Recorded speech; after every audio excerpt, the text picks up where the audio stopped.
السلام علیکم ورحمۃ اللہ وبرکاتہ۔ ساتھ استقبال ہے آپ کا ہمارے یوٹیوب چینل دلی مرکز لائیو بیان پر۔ یہ بیان چل رہا ہے عالمی امیر حضرت جی مولانا اسعد صاحب کا۔ تو آئیے ہم اور آپ مل کر سنتے ہیں اس بیان کو، حضرت جی کیا فرماتے ہیں اپنے اس بیان کے اندر۔ تو آئیے لے چلتے ہیں آپ حضرات کو بیان کی طرف۔ کفار نے کہا کہ دریائے دجلہ کا اسے تقسیم کر لو، اس کو تقسیم کر لو، ادھر کی زمین ادھر کا دریا آپ کا، ادھر کی زمین ادھر کا دریا ہمارا، ادھر کی زمین ادھر کا دریا آپ کا، آدھا دریا اور ادھر کی زمین ہماری، آپ ادھر رہو ہم ادھر رہیں، پانی دونوں کا مشترک، پانی دونوں کا، اس طرح کر لو، آپ اپنے دین پر رہو ہم اپنے دین پر رہیں اور زمین تقسیم کر لو، ادھر کا دریا ادھر کی زمین آپ کی، ادھر کا دریا ادھر کی زمین ہماری۔ بیان کو لائک شیئر اور چینل کو سبسکرائب کرنا مت بھولیے۔ میرے محترم دوستو اور بزرگ عزیزو، اللہ رب العزت نے کامیابی کا وعدہ پورے دین پر کیا ہے، اللہ رب العزت نے کامیابی کا وعدہ پورے دین پر کیا ہے۔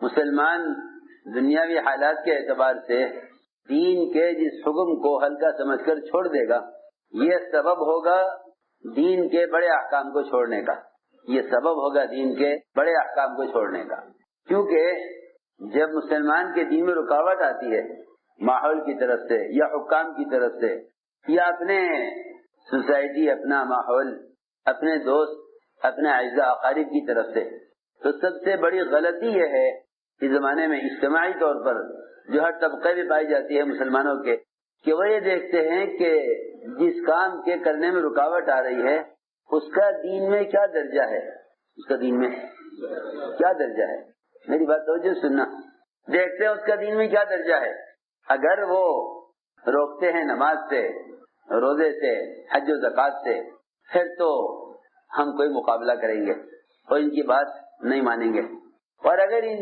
فرائض کے علاوہ کسی اور سنت سے، معاشرے کے لائن کی سنت ہے یا اخلاق کے لائن کی سنتیں ہیں یا یہ ضروریات کے لائن کی سنتیں ہیں، ان سے روکتے ہیں، تو یہ کوئی ایسی بڑی بات نہیں ہے، یہ اس زمانے کے مسلمانوں کا مزاج بن گیا ہے کہ دین کی کسی چھوٹی بات پر تو کوئی احتجاج کرنے کی ضرورت نہیں ہے، ہاں کوئی بڑا مسئلہ پیش آئے گا تو پھر مسلمان متحد ہو کر اس حکم کو پورا کرنے کی کوشش کریں گے۔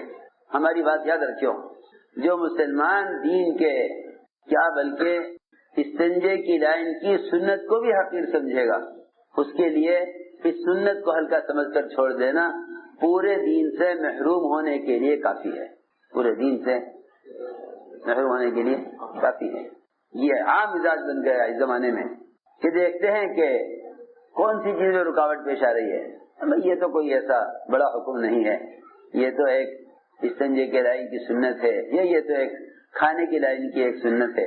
دین کی حفاظت صرف فرائض پر عمل کرنے سے نہ ہو۔ حضرت مثال دیتے تھے کہ مسلمان نے اپنے دین پر قناعت کر لی ہے، مسلمان نے دین پر قناعت کر لی ہے کہ بھئی دین جتنا ہے غنیمت ہے، کافی ہے، حالانکہ قناعت کی چیز دنیا تھی۔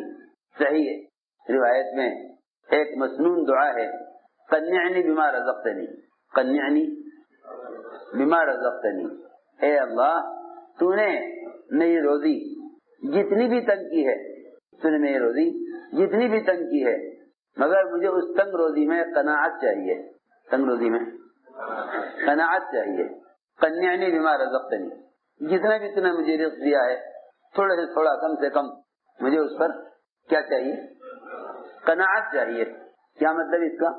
کہ اس کا مطلب یہ ہے کہ تو نے مجھے رزق جتنا بھی دیا ہو، کم سے کم میں اس دنیا کی کمی کی کسی سے شکایت نہ کروں، بلکہ اس تھوڑی دنیا پر میں تجھ سے اس طرح راضی ہوں جیسا کہ کوئی بادشاہت مل کر تجھ سے راضی ہو کہ اللہ تم نے مجھے یہ سب کچھ دیا، ایک بادشاہ، ایک مالدار جتنا تجھ سے خوش ہو اتنا ہی میں تیری تقسیم سے راضی ہوں، اسے قناعت کہتے ہیں۔ قناعت کہتے ہیں ضرورت کے پورا نہ ہونے پر شکایت نہ کرنا، ضرورت کے پورا نہ ہونے پر شکایت نہ کرنا۔ ہماری بات توجہ چاہتی ہے بہت۔ قناعت کہتے ہیں ضرورت کے پورا نہ ہونے پر شکایت نہ کرنا۔ اس زمانے میں لوگ ایک خواہش کا ارادہ کرتے ہیں، جب وہ خواہش پوری نہیں ہوتی تو سمجھتے ہیں کہ ہم نے قناعت کر لی ہے، ہمارے اندر بھی قناعت ہے، دیکھو فلاں خواہش پیدا ہوئی تھی ہم نے اس کو چھوڑ دیا۔ حالانکہ خواہشات سے تو پہلے روکا گیا تھا، خواہشات سے تو پہلے روکا گیا تھا کہ خواہشات سے بچو۔ اگر آپ نے ایک خواہش کو قربان کر دیا تو یہ کون سی قناعت ہے؟ قناعت اسے کہتے ہیں کہ ضرورت کے پورا نہ ہونے پر شکایت نہ کرے، ضرورت کے پورا نہ ہونے پر شکایت نہ کرے، اس کو قناعت کہتے ہیں۔ میں نے عرض کیا کہ اس زمانے میں مسلمان دنیا پر تو قناعت نہیں کرتا بلکہ قناعت کر رہا ہے دین پر، کہ جتنا دین ہے کافی ہے۔ تو جو لوگ دین پر قناعت کر لیتے ہیں ان کا دین ناقص ہو جاتا ہے۔ میں یاد کرنا چاہتا تھا کہ دین کے بہت سے احکام ایسے ہیں کہ ایک چھوٹی سی کسی بشری حاجت سے متعلق سنت، وہ بھی دین میں کمال پیدا کرنے کا ایک حصہ ہے۔ اگر یہ بھی کم ہوگا تو دین میں نقصان ہوگا۔ ہمارا سفر تھا، راستے میں عصر کی نماز کا وقت ہوا، یہ عصر پڑھنی ہے۔ ایک صاحب کہنے لگے کہ یہاں ہمارے ایک ساتھی ہیں، وقت لگائے ہوئے ہیں، ان کا کارخانہ ہے، بڑی فیکٹری ہے، اور دنیا کے 3 فیکٹری میں سے ایک ہے، یہاں عصر کی نماز پڑھ لی جائے۔ بڑی فیکٹری، اللہ نے خوب نوازا انہیں مال سے۔ فیکٹری میں گئے، دیکھا کہ ایک مشین جو بہت لمبی مشین تھی، 20-25 میٹر میں پھیلی ہوئی، لیکن وہ بند تھی۔ بھئی یہ کب چلتی ہے کہ جو دعا کر دیجئے، اور یہ مشین ہماری 4 مہینے سے 6 مہینے سے بند ہے، اس کے بند ہونے کی وجہ سے اتنے کروڑ روپے کا نقصان ہو رہا ہے۔ کیوں بند ہے؟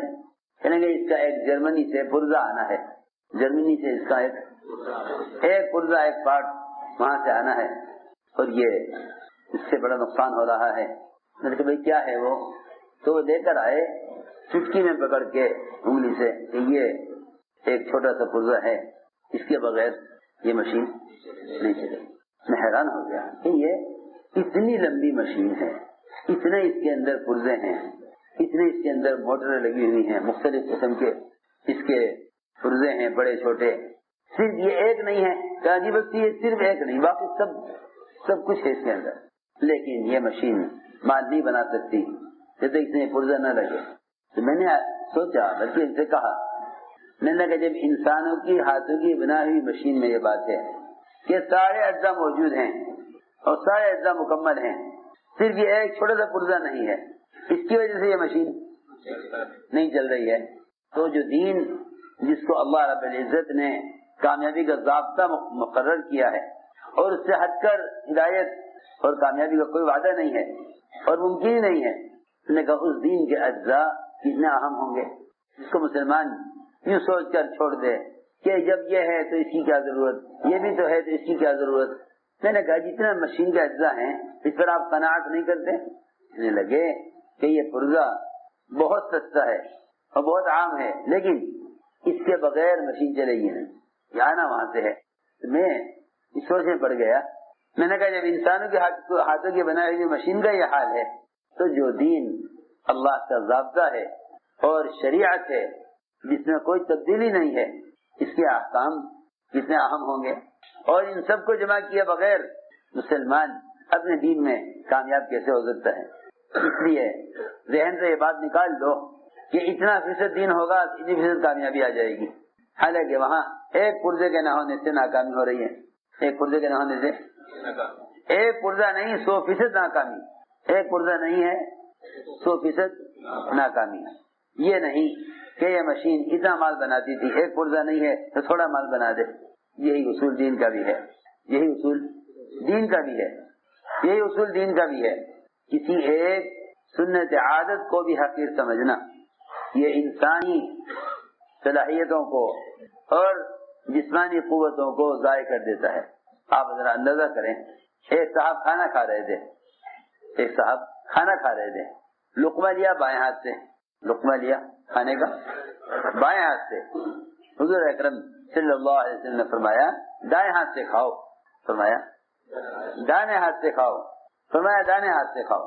حالانکہ یہ کوئی نماز کی لائن کا حکم، یا یہ کوئی دعوت کی لائن کا حکم، یا یہ کوئی فرائض کی لائن کا حکم، یا یہ کوئی واجبات کی لائن کا حکم نہیں ہے۔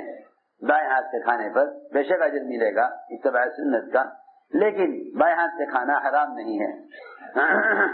بائیں ہاتھ سے کھانا حرام نہیں ہے اور دائیں ہاتھ سے کھانا واجب نہیں ہے۔ جب آپ صلی اللہ علیہ وسلم نے فرمایا کہ دائیں ہاتھ سے کھاؤ تو بعض لوگوں کی فطرت یہ مزاج یہ ہوتا ہے کہ جب ان کو کسی غلط کام پر ٹوکا جاتا ہے یا کسی صحیح کام کے کرنے کے لیے کہا جاتا ہے تو وہ حکم کرنے والے ٹوکنے والے کو خاموش کرنے کے لیے کوئی جھوٹا عذر پیش کر دیتے ہیں۔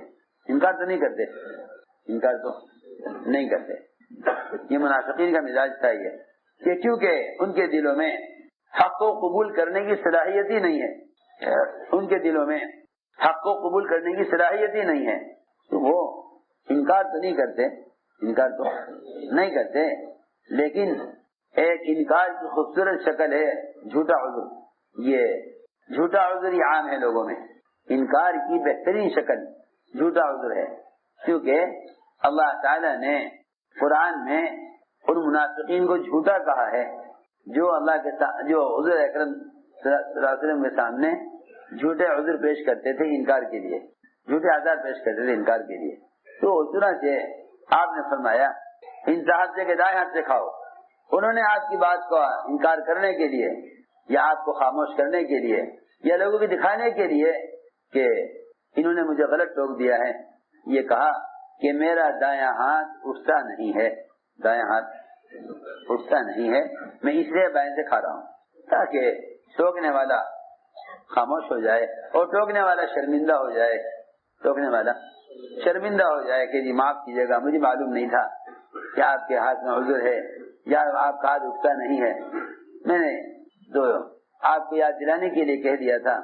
یہ مزاج لوگوں کا، کیونکہ جو لوگ حق کو قبول نہیں کرتے، جو لوگ حق بات کو قبول نہیں کرتے، جو لوگ حق بات کو قبول نہیں کرتے ہیں وہ ٹوکنے والوں کو دشمن سمجھتے ہیں، اور جو لوگ حق بات کے متلاشی اور حق بات کے طالب ہوتے ہیں وہ ٹوکنے والوں کو محسن سمجھتے ہیں، ٹوکنے والوں کو محسن سمجھتے ہیں۔ یہ آدمی کے اندر اخلاص کے ہونے کی علامت ہے کہ اگر اس کو کسی غلط بات سے ٹوکا جائے تو وہ بات کو قبول کر لے، اس لیے کہ ٹوکنے والا ایسا ہے جیسے کسی کو گڑھے میں گرنے سے بچانے والا، ٹوکنے والا ایسا ہے جیسے کسی کو گڑھے میں گرنے سے بچانے والا۔ چنانچہ جب آپ نے فرمایا کہ دائیں ہاتھ سے کھاؤ تو انہوں نے جواب میں کہا کہ میں دائیں ہاتھ اٹھتا نہیں ہے۔ آپ کو معلوم ہو گیا تھا اللہ کی طرف سے کہ یہ آدمی جھوٹ بول رہا ہے، ہاتھ اس کا ٹھیک ہے لیکن اس نے جھوٹا عذر پیش کیا ہے۔ آپ نے فرمایا اللہ کرے تیرا یہ ہاتھ کبھی نہ اٹھے۔ ہاتھ بالکل صحیح تھا، ہاتھ بالکل صحیح تھا، ہاتھ میں کوئی تکلیف نہیں تھی، بس ایک سنت کا انکار کیا، ایک سنت کا انکار کیا، اور انکار بھی کیا عذر کی شکل میں، انکار بھی کیا عذر کی شکل میں۔ سوچے تو صحیح، انکار بھی کیا عذر کی شکل میں، لیکن عذر جھوٹا تھا، عذر جھوٹا عذر تھا، انکار کیا عذر کی شکل میں۔ روایت میں آتا ہے کہ اس کی پوری زندگی پھر اس کا ہاتھ اس کے منہ کی طرف نہیں اٹھ سکا، دایاں ہاتھ ہمیشہ کے لیے بیکار ہو گیا، شل ہو گیا، اس کا ہاتھ اس کے منہ کی طرف کبھی نہ اٹھا۔ اس سے ذرا اندازہ کرنا چاہیے کہ فرائض کا، واجبات کا، دین کے احکام کا کیا درجہ ہوگا اللہ کے یہاں، جب صرف ایک کھانا کھانے کی لائن کی سنت کے انکار سے دایاں ہاتھ ہمیشہ کے لیے بیکار ہو سکتا ہے۔ اللہ اکبر۔ جس کام کے لیے نبی کو بھیجا نہیں گیا، کھانا کھانا، جس کام کے نبی کو بھیجا نہیں گیا وہ کھانا کھانا، جب اس کی سنت کا یہ درجہ ہے کہ اس کے انکار کرنے سے ہاتھ بیکار ہو سکتا ہے، جس کام کے نبی کو بھیجا گیا ہے اس کام کے انکار کر دینے سے کتنی قوتیں ختم ہو جائیں گی۔ یہ میں ایک سمجھانے کے لیے عرض کر رہا۔ اللہ اکبر۔ جب سنت عادت کا یہ درجہ ہے، جب سنت عادت کا یہ درجہ ہے تو سنت عبادت کا کیا درجہ ہوگا؟ اور جب سنت عبادت کا درجہ یہ ہے تو سنت دعوت کا کیا درجہ ہوگا؟ سنت دعوت کا کیا درجہ ہوگا؟ اس لیے ہم نے عرض کیا کہ دین کا کوئی حکم چھوٹا نہیں ہے، دین کا کوئی حکم چھوٹا نہیں ہے. دین ایک مجموعے کا نام ہے، دین ایک مجموعے کا نام ہے، دین ایک مجموعے کا نام ہے. باطل جب دین کے کسی ایک حکم کے ختم کرنے پر آتا ہے تو مسلمان یہ سوچتے ہیں کہ ان کی اتنی بات مان لو، ان کی اتنی بات مان لو تاکہ پھر ہم ان سے اپنی دوسری بات منوا لیں. ارے سنو تو صحیح، آج کل مسلمان اس فتنے میں پڑے ہوئے ہیں. سب کیا عوام، کیا خواص، کیا مالدار، کیا غربا، سب اس فتنے میں پڑ گئے کہ ایک مطالبہ تم ان کا پورا کر دو، پھر ایک دو مطالبے تم ان سے اپنے پورے کرا لینا. ارے سنو تو صحیح، وہ تمہارے ایک کام میں رکاوٹ پیدا کریں، تم پوچھو گا اچھا بھائی کیا چاہتے ہو؟ کہ بس ہم یہ چاہتے ہیں کہ مسلمان ایک فلاں سنت چھوڑ دے، کیونکہ ہمارے قانون میں اس سنت کی گنجائش نہیں ہے. مسلمان یہ سوچتا ہے کہ معاش ان کے ہاتھ میں، ملازمتیں ان کے ہاتھ میں، ریزرویشن ان کے ہاتھ میں. اگر مسلمان اپنے دین پر اڑ گیا تو یہ ساری سہولتیں مسلمان کو کہاں سے ملیں گی؟ لہذا ان کی ایک ایسی بات مان لو جس کا اسلام میں کوئی ایسا بڑا درجہ نہیں ہے. سنو میں کیا کہہ رہا، تو پھر تمہارے کچھ دنیاوی مسائل بھی حل ہو جائیں اور کل کو تم بھی کہہ سکو کہ ہم نے آپ کی فلاں بات مان لی تھی، آپ بھی ہماری بات مان لیں. اسے کہتے ہیں غیروں کے ساتھ مسلمان کا دینی سمجھوتا کر لینا.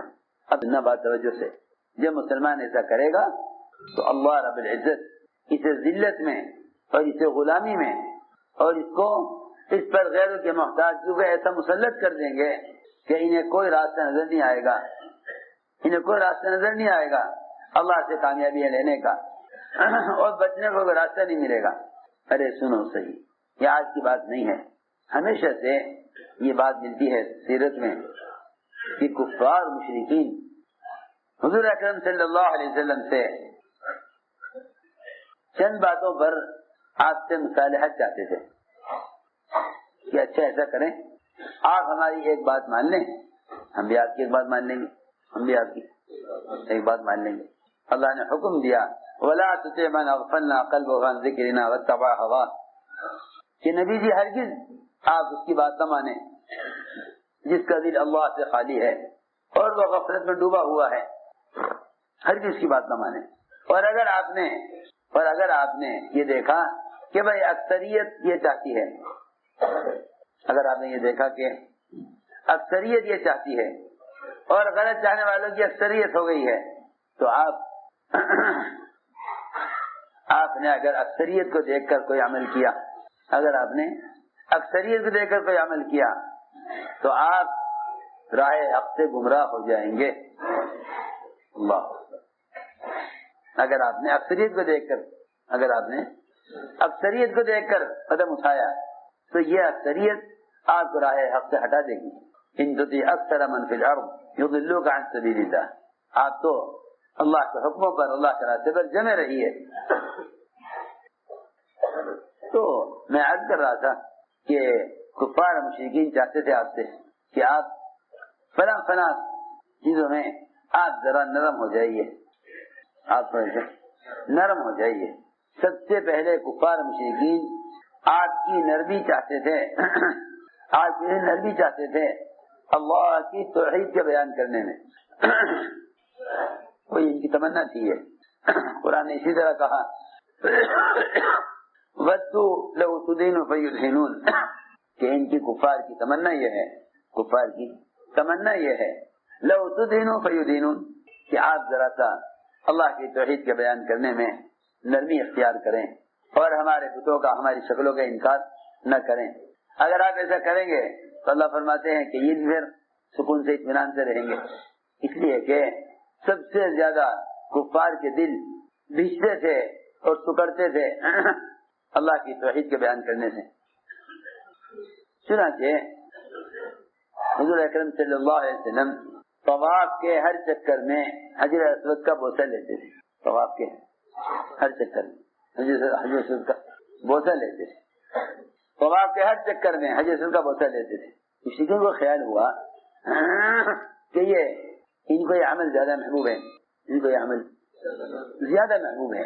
میری بات توجہ سننا، یہ عمل زیادہ محبوب ہے، لہذا ان کے اس کام میں رکاوٹ پیدا کرو تاکہ یہ حجر اسود کو بوسہ لینے کے لیے مجبور ہوں اور پھر ہماری بات مان لیں، پھر ہماری بات مان لیں.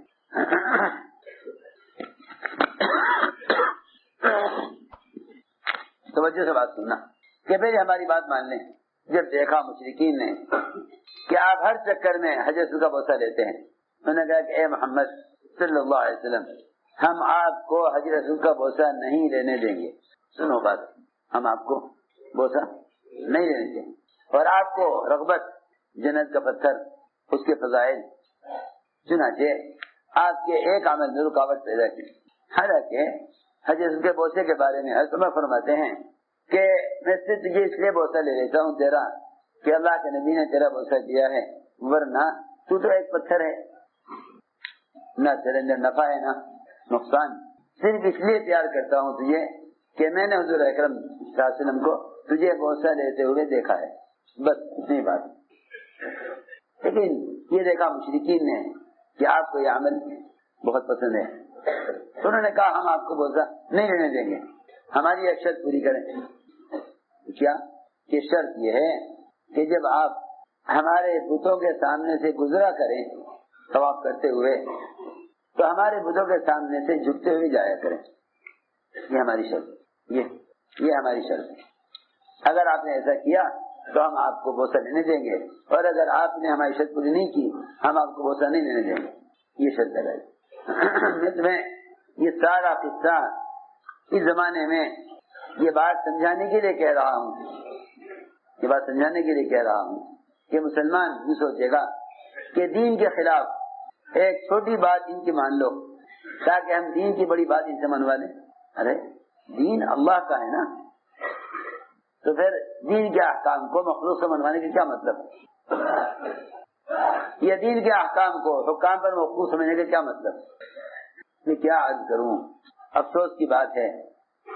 اللہ اکبر، جس دین میں وضو میں مسواک کے کر لینے سے اغیار کے دلوں میں مسواک کا رعب پیدا ہو کر وہ مسواک کی وجہ سے میدان چھوڑ دیا کرتے تھے اور پھر ان کو اکھڑ جاتے تھے. آج زمانے میں کیونکہ مسلمانوں میں سنتوں کی تحقیر اور سنتوں کا ہلکا سمجھنا پیدا ہو گیا، اس لیے مسلمان فرائض اور واجبات کے ادا کرنے میں بھی غیروں سے مرعوب ہیں. کہاں غیر مسواک کی سنت سے مرعوب تھے، کہاں غیر، کہاں اغیار مسواک کی سنت سے مرعوب ہو جاتے تھے، اور کہاں اس زمانے میں مسلمان فرائض پر عمل کرنے میں غیروں سے مرعوب ہے. انہوں نے یہ شرط لگائی کہ آپ اس کا بوسہ لیں گے، لینا چاہتے ہیں تو ہماری شرط پوری کریں.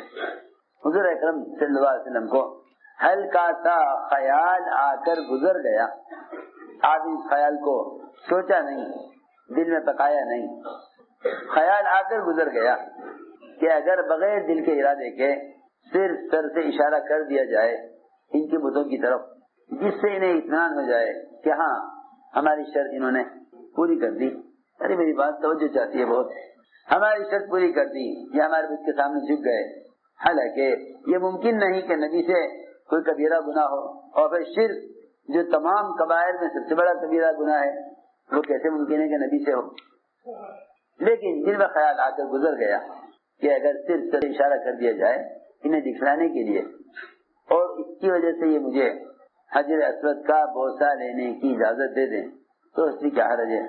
ادھر تو آپ کو یہ خیال آیا، ادھر اللہ تعالی نے قرآن نازل کیا وَلَوْلَا أَن ثَبَّتْنَاكَ لَقَدْ كِدتَّ تَرْكَنُ إِلَيْهِمْ شَيْئًا قَلِيلًا إِذًا لَأَذَقْنَاكَ ضِعْفَ الْحَيَاةِ وَضِعْفَ الْمَمَاتِ ثُمَّ لَا تَجِدُ لَكَ عَلَيْنَا نَصِيرًا. نبی جی اگر ہم آپ کو ثابت قدم نہ رکھتے، اللہ فرما رہے ہیں اپنے نبی سے، اگر ہم آپ کو ثابت قدم نہ رکھتے.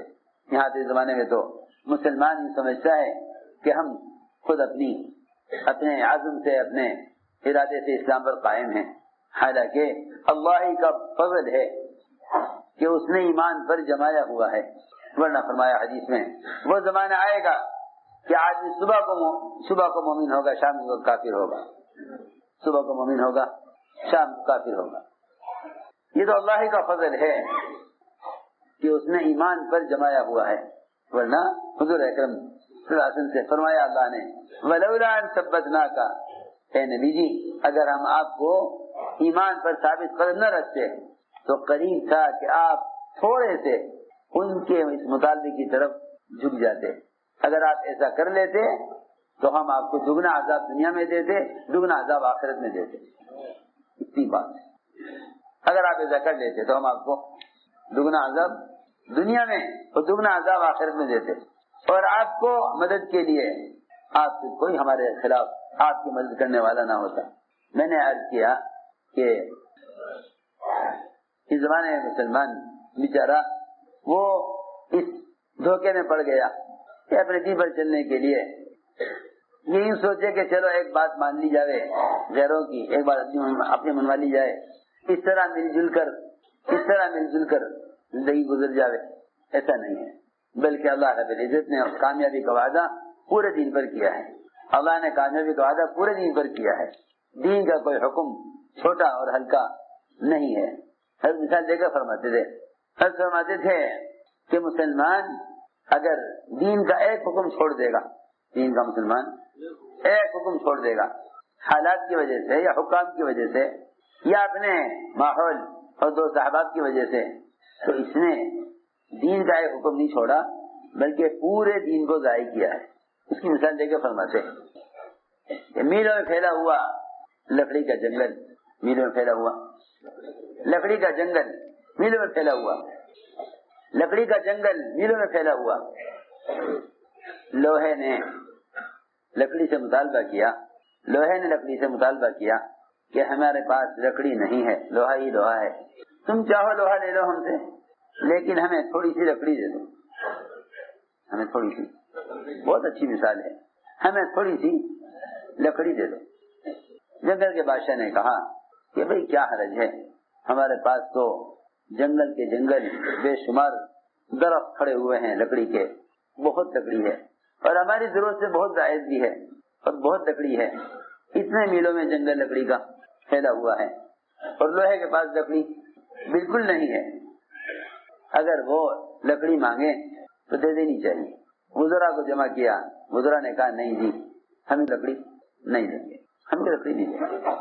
بادشاہ نے کہا کہ کیا حرج ہے، بہت لکڑی ہمارے پاس ہے، کیا جی نہیں ہم لکڑی نہیں دیں گے، انکار کر دیا۔ انہوں نے کہا کہ جی ہمیں ہماری حاجت ہے، اچھا نہیں صحیح ایک بالش لکڑی دے دو، صرف کتنی؟ ایک بالش، ایک بالش 6 انچ لکڑی، کیا زیادہ ہے، ایک بالش لکڑی دے دو۔ بادشاہ نے کہا دے دو، وزراء نے کہا نہیں ہم ایک بالش لکڑی بھی ان کو نہیں دیں گے۔ سنو غور سے، بادشاہ نے کہا لکڑی نہیں دیں گے، ہاں بادشاہ نے کہا دے دو، وزراء نے کہا نہیں۔ کفار نے کہا حضور اکرم صلی اللہ علیہ وسلم سے کہ آپ اتنی کھجوریں ہمیں دے دیں اور اس کا آپس میں مصالحت کر لیں۔ صحابہ نے کہا کہ یا رسول اللہ ہمیں نے ایک دانہ بھی نہیں دیں گے کھجور کا، ایک دانہ بھی نہیں دیں گے، ایک دانہ بھی کھجور کا نہیں دیں گے۔ یہ چاہتے ہیں کہ آپ ہم سے مصالحت کر لیں، کیا کر لیں؟ مصالحت کر لیں، آگے صلح کر لیں، مل جل کے رہیں۔ صحابہ نے کہا یہ تو بات کر رہے ہیں درختوں کی، ہم انہیں کھجور بھی نہیں دیں گے۔ سنو غور سے، چنانچہ مثال دے کے فرماتے ہیں کہ بادشاہ نہ مانا اور اس نے ایک بالش لکڑی لوہے کو دے، انہوں نے ایک بالش لکڑی سے لوہے کے آرے میں ہتھی لگائی۔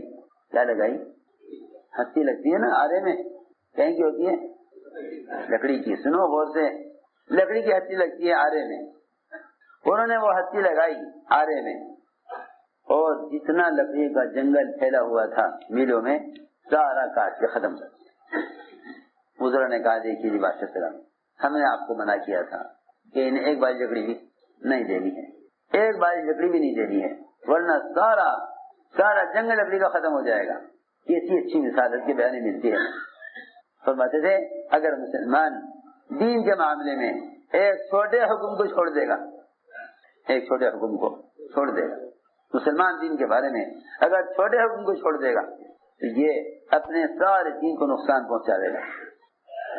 کیونکہ آپ اصولی بات ہے کہ جب تک تلوار جو ہے آرے کے ساتھ ہتھی نہ ہو اس وقت تک آرا چل نہیں سکتا، آرا چل نہیں سکتا.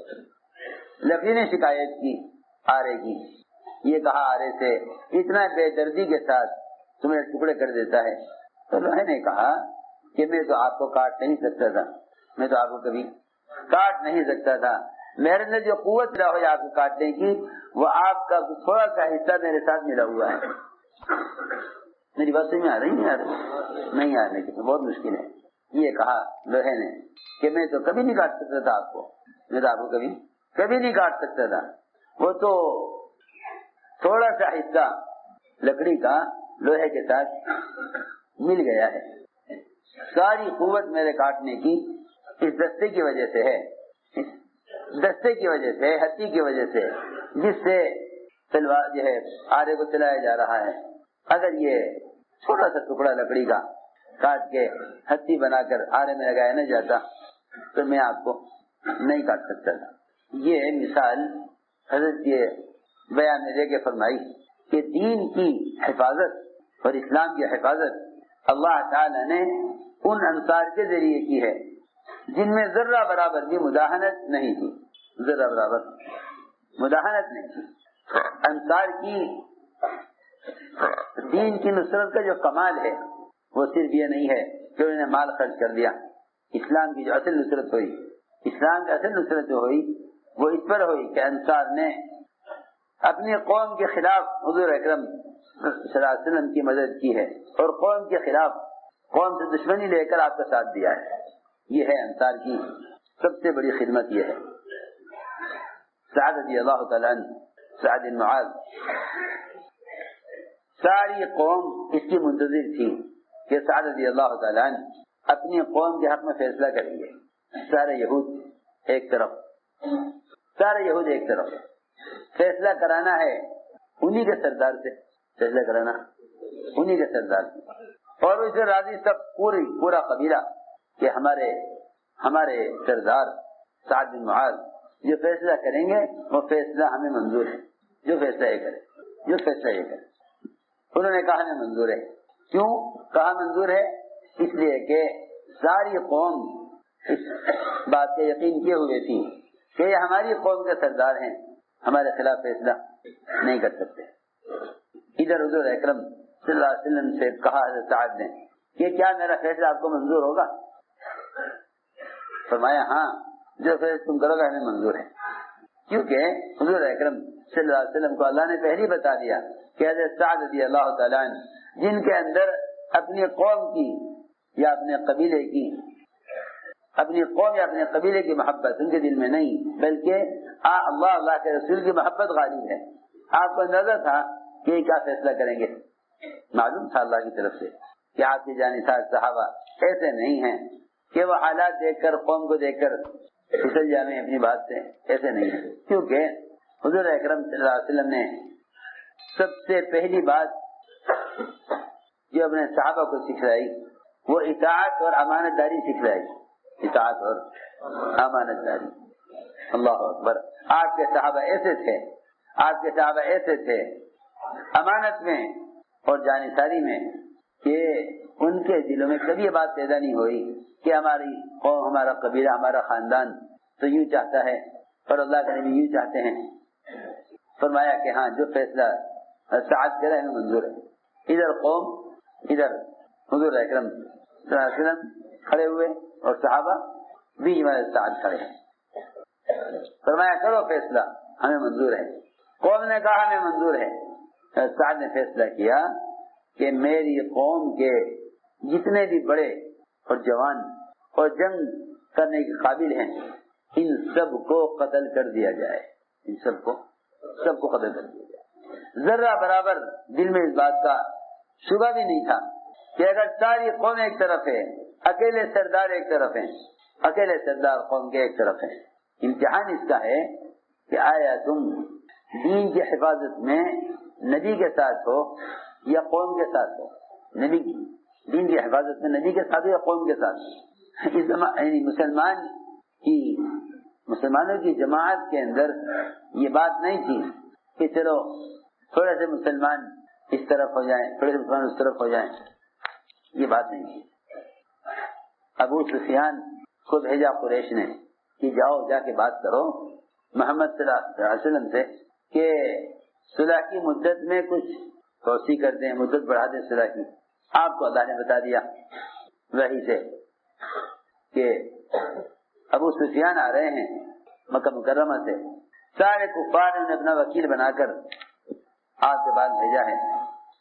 فرمایا صحابہ سے دیکھو ابو سفیان آ رہا ہے، اس کو مایوس کر کے اور راضی کر کے بھیجنا ہے، ناراض نہ کرنا، اگرچہ مشرک ہے ناراض نہ کرنا اور مایوس کر دینا، کوئی امید نہ دلانا کہ ہاں بھائی چلو ہم سوچیں گے، اچھا بھائی چلو ہم غور کریں گے، اچھا بھائی آپ کا ایک مطالبہ ہے، چلو بھائی ہماری میٹنگ ہوگی ہم اس میں رکھیں گے۔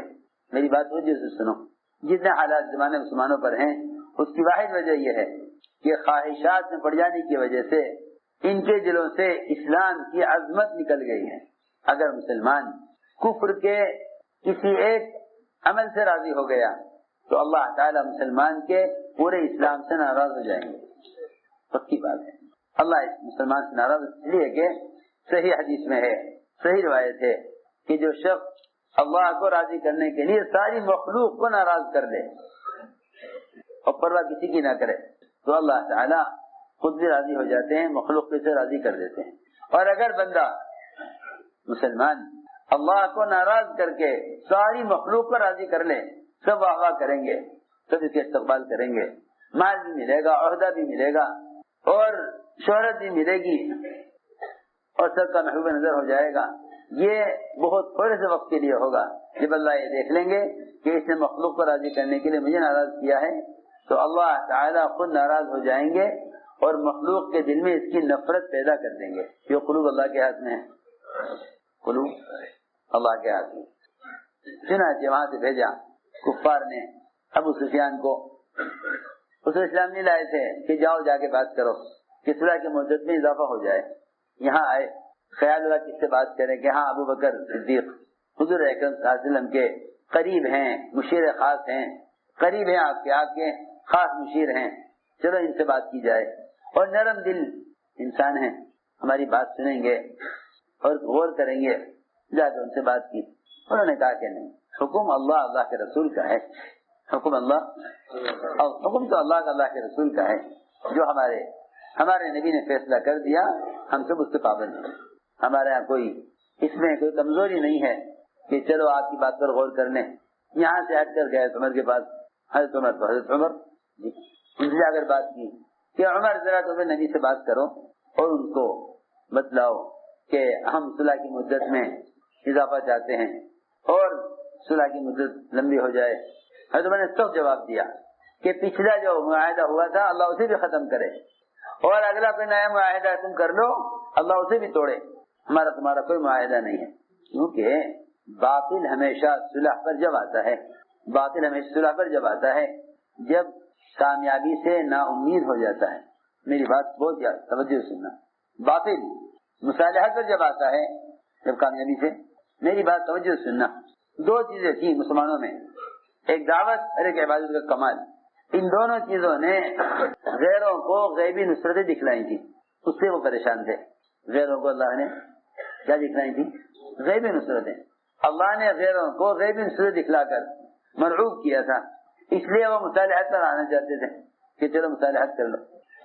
میری بات توجہ سننا، دو چیزیں تھیں مسلمانوں میں، ایک دعوت اللہ اور دوسرے اللہ کے بندوں کے حقوق میں امانت داری۔ اس سے اللہ تعالیٰ کی جو غیبی مدد آتی تھی، بعض مواقع تو ایسے ہیں کہ جس میں فرشتے کافروں کو نظر آئے، مسلمانوں کو نظر نہیں آئے۔ فرشتے کافروں کو نظر آئے، مسلمانوں کو نظر نہیں آئے۔ حضرت عباس رضی اللہ تعالیٰ عنہ بڑے لمبے چوڑے موٹے قداور دل ڈول کے آدمی تھے۔ ایک بہت کمزور پستہ قد صحابی نے انہیں میدان میں پکڑا اور ان کو رسی سے باندھا۔ تو عباس فرماتے تھے کہ میں تو اس چھوٹے قد کے صحابی کے قبضے میں کبھی بھی آنے والا نہیں تھا، یہ تو میرے ایک ہاتھ کا تھا، یہ تو میرے ایک ہاتھ کا تھا، یہ مجھے کیسے باندھ لیتا؟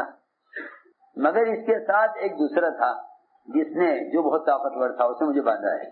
تو وہ کہہ رہے صحابی نہیں کوئی بھی نہیں تھا، میں اکیلا تھا۔ بس عباس کہ نہیں، تیرے ساتھ ایک اور تھا جس سے بہت طاقتور تھا، ورنہ میں تیرے قبضے میں آنے والا نہیں تھا، تو مجھے کیسے باندھ لیتا؟ تیرے ساتھ ایک اور تھا۔ وہ کہہ رہے صحابی نہیں کوئی نہیں تھا، میں اکیلا تھا۔ حالانکہ وہ فرشتہ تھا جو صحابی کو تو نظر نہیں آ رہا تھا، لیکن مشرک کو نظر آ رہا۔ کتنے موقع ایسے ہیں جہاں کفار غیبی مددوں کا مشاہدہ کیا کرتے تھے۔ میں نے عرض کیا کہ عمر رضی اللہ تعالیٰ نے انہیں سخت جواب دیا کہ اللہ یہ معاہدے بھی ختم کرے، آئندہ کا معاہدہ وہ بھی ختم ہو۔ خیال آیا کہ چلو عورتوں سے بات کی جائے، ان کی عورتیں نرم دل ہوتی ہیں، اور عام طور سے شوہروں کا حال یہ ہوتا ہے کہ جب عورت کوئی بات کہتی ہے تو شوہر عورت کے سامنے دب جاتا ہے۔ وہاں عورتوں کا بھی ایسا ایمان، وہاں عورتوں کا بھی ایسا ایمان۔ یہ ایسا تو نہیں کہ زمانے کی طرح کہ عورتیں خواہش کی پابند اور مرد ان کی خواہشات کی پورا کرنے کے پابند۔ وہاں تو ہر ایک کو اس بات کا فکر کہ دین کیسے قائم ہو۔ اور بات بھی یہی ہے کہ جو جس زمانے میں مسلمان دین کو قائم کرنے کے لیے مجتمع رہیں گے، اس زمانے میں ہمیشہ باطل مغلوب ہو کر رہے گا۔ چنانچہ خیال آیا کہ چلو ڈبل رشتہ، ادھر تو آپ کی زوجہ ام حبیبہ اور ادھر بیٹی ہماری بیٹی ہو کر ہماری بات سنے گی اور ہماری بات کی وکالت کرے گی، اللہ کے رسول صلی اللہ علیہ وسلم سے بات کرے گی۔ وہ کہے گی کہ ہمارے والد صاحب ایک مطالبہ لے کر آئے ہیں اور ہمارے والد صاحب کی بات پر غور کر لیا جائے۔ ارے سنو تو صحیح، یہ امت اس طرح نہیں بنی تھی کہ مداحنت سے چلے اسلام میں، اس لیے کہ مداحنت اور منافقت دونوں ایک ہی چیز ہے۔ مداحن منافق ایک ہی آدمی کا کام ہوتا ہے، نہیں حق کے بارے میں کسی کی بات نہیں سنیں گے۔ چنانچہ اس امید پر ابو سفیان گئے ام حبیبہ کے پاس کہ ہماری بات سن لے گی اور ہماری بات اللہ کے نبی تک پہنچا دے گی اور ہماری بات کو منوا لے گی، ہماری بات منوا لے گی۔ میں کچھ کہنا چاہتا ہوں، ہر مسلمان مرد عورت حق کی طرف دعوت دینے کی وجہ سے باطل سے مرعوب نہیں ہوتا تھا۔ اس زمانے کا مسلمان باطل اس لیے مرعوب ہے کہ حق کی طرف داعی نہیں ہے۔ حق و باطل کا فرق یہ ہے کہ جو حق کی طرف داعی ہوگا وہ باطل سے مرعوب نہیں ہوگا۔ یہ اللہ تعالیٰ کا سب سے پہلا وعدہ ہے، اللہ کا سب سے پہلا وعدہ ہے کہ جو حق کی طرف دعوت دے گا ہم اس کے دل سے اپنے غیر کا خوف نکال دیں گے۔ وہ تو اس زمانے میں کیونکہ ساری دین کی تبلیغ، آلات، ذرائع، مختلف قسم کے چینل اور اخبارات اور رسائل بس یہ دعوت کا ذریعہ بن کر رہ گئے، ورنہ اللہ تعالیٰ نے وعدہ اس پر کیا تھا کہ جو دین کا پیغام دوسروں تک خود پہنچائیں گے۔ میری بات توجہ سننا، یہ تو اس زمانے کے بے عقل لوگوں کا خیال ہے کہ یہ بھی ذریعہ ہے دین کے پھیلنے کا۔ مسلمان جو عملی سرمایہ ہے اس کی ساری قوت صرف ہو رہی ہے دنیا پر، اور دین آ گیا ہے آلات اور مشینوں پر۔ جس کو دین لینا ہو وہاں سے لے لے، اور جس کو دنیا چاہیے اور گناہوں کے طریقے چاہیے اور عیاشی کے اسباب چاہیے وہ ہمارے پاس آ جائے۔ یہ مسلمان کے اس زمانے میں رخ بنا ہوا ہے۔ دنیا چاہیے تو مسلمان کے پاس آؤ، اور دین چاہیے تو جا کے آلات اور ذرائع میں دیکھ لو۔ عملی سرمایہ جو خود انسان ہے وہ دعوت کے لیے براہ راست استعمال نہیں ہو رہا ہے۔ جب تک مسلمان خود دعوت نہیں دے گا، اس کے دل سے باطل کا رعب نہیں نکلے گا، یہ اللہ نے قرآن میں فرمایا کہ جو اللہ کے دین کے پیغام کو خود پہنچاتے ہیں، ارے سنو تو صحیح، کیونکہ اس زمانے میں یہ مزاج، یہ خیال غالب ہے کہ یہ اسباب اور ذرائع ہیں دین کی باتوں کو پھیلانے کے لیے۔ کیوں مشقت میں پڑے کہ آدمی سفر کرے، نقل و حرکت میں آئے، اللہ کے راستے میں نکلے، کیا ضرورت ہے اس کی؟ یعنی جس کام کے سوا اور کوئی ذریعہ نہیں ملتا دور نبوت میں اسلام کے پھیلنے کا، اس زمانے مسلمان کہتا ہے اس کی کیا ضرورت ہے؟ اس زمانے مسلمان کہتا ہے اس کی کیا ضرورت؟ سوچو تو صحیح۔ گرتے گرتے گرتے گرتے مسلمان یہاں پہنچا کہ بھائی پھرنے کی کیا ضرورت ہے جب ساری دنیا میں دین کی باتوں کو پھیلانے کے ذرائع ہو گئے. حالانکہ عملی سرمایہ صرف اعضاء انسانی ہے. انسان سے باہر کی کوئی بھی شکل عملی سرمایہ نہیں ہے. یہ خیال باطل خیال ہے.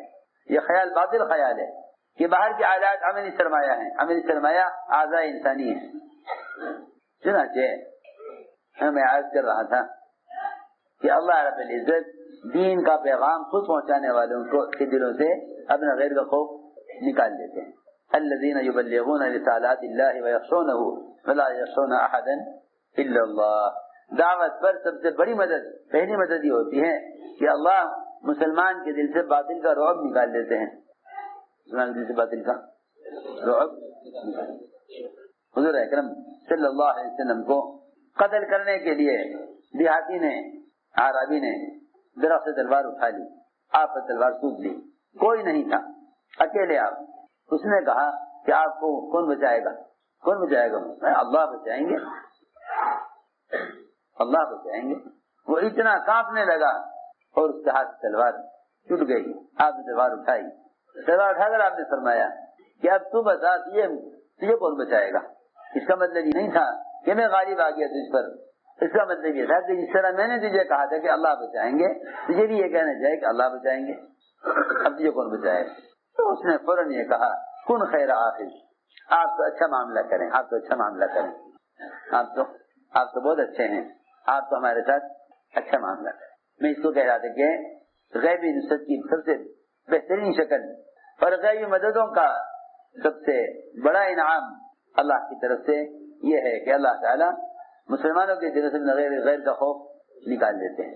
اس لیے صحابہ کو کفار سے بات کرنے میں وہ تو ایسی غیبی مددیں اللہ اکبر کہ تمہارے دل سے مداہنت اور تمہارے دل سے حق کو چھپانے اور باطل کے ساتھ محبت اور تعلق کی بات ختم ہو جاوے. پھر ہم تمہاری بات میں تمہاری زبان پر ایسے فرشتے بولیں گے کہ تمہیں تو خود پتہ نہیں ہوگا تم نے کیا کہا, مگر ہم تمہاری ایک جملے پر سارا علاقہ خالی کرا دیں گے غیروں سے, سارا علاقہ خالی کرا دیں گے غیروں سے. دیکھو تو صحیح, کفار نے کہا کہ دریائے دجلہ کا اسے تقسیم کر لو, اس کو تقسیم کر لو.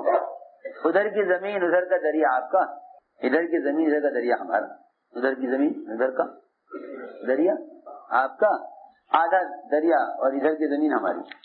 آپ ادھر رہو ہم ادھر رہیں, پانی دونوں کا مشترک, پانی دونوں کا. اس طرح کر لو, آپ اپنے دین پر رہو, اپنے دین پر رہیں اور زمین تقسیم کر لو. ادھر کا دریا ادھر کی زمین آپ کی, ادھر کا دریا ادھر کی زمین ہماری.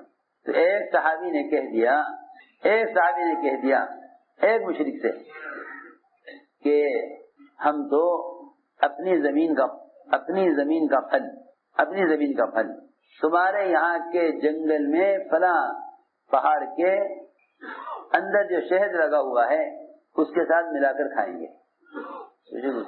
اپنی زمین کا پھل تمہارے یہاں فلاں زمین فلاں جگہ وہاں کے شہد کے ساتھ لگا کر کھائیں گے, یعنی علاقہ یہ بھی ہمارا وہ بھی ہمارا.